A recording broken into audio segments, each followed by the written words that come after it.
مشاهدينا الكرام، مرحبا بكم في قناتنا الأخبار 24.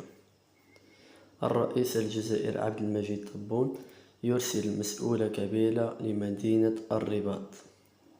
وجاء الرئيس الجزائري عبد المجيد تبون نفسه أمام الأمر نحو إنه الواقع هو يستعد للتنظيم قمة العربية التي يعول عليها كثيرا للعودة للوجهات.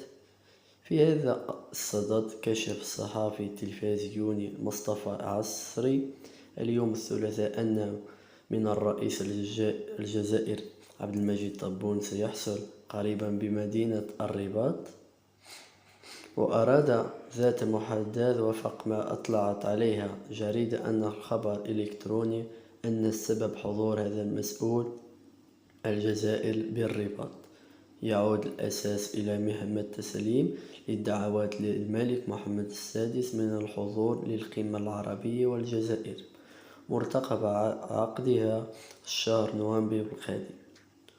والتعلق على هذا المسجد، قال الدكتور منير السليمي بحرف السلطة الجزائرية سترسل مبعوثا خاصة إلى الرباط يحمل دعوات إلى المملكة المغربية للمشاركة في قمة العربية.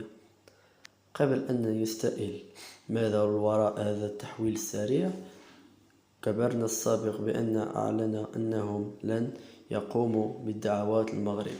تنزلت مستمرات في البلاد كبيرات إنقاذ القمة.